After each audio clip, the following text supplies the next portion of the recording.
Red River Valley snow substantially raises flooding risk. Record-setting snowstorms along with predictions for a colder March have increased the flood risk across the Red River Valley, the National Weather Service said last week. When we were looking at this in mid to late January, we were near normal, and we were looking at the prospects for a warmer, drier March coming up, said Gregory Gust, warning coordination meteorologist with the Weather Service. Then late January into February just went ballistically cold and snowy on us, like the Twin Cities, Grand Forks, ND, had its snowiest February on record, and Fargo was expected to meet or exceed its record for the month this week.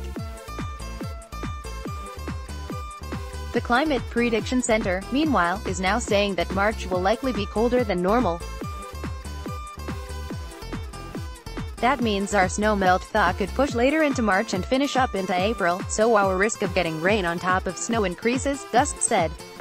A couple of warm days could wreak havoc by releasing water faster than the ground can absorb it. The water content of the snow that has fallen since October 1 is running up to 15% above normal across a large part of the Red River Basin, in northwest Minnesota and northeast North Dakota.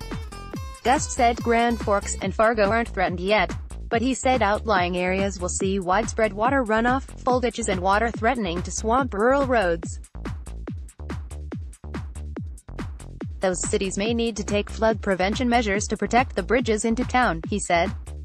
Dan Browning, Blue Earth County farmer gets $15,000 tree-cutting fine. State road construction crews had to remove some trees for a project along HWY 22 north of Mapleton a couple summers ago. Knowing the trees were planted in honor of veterans, they pledged to keep as many as possible. So when a dozen extra trees disappeared, their stumps covered with dirt and ditch grass, a construction supervisor suspected a nearby farmer who had once asked to install a field driveway in the area and was turned down. Stephen P. Trio denied cutting the trees when law enforcement first approached him, according to a criminal complaint in Blue Earth County.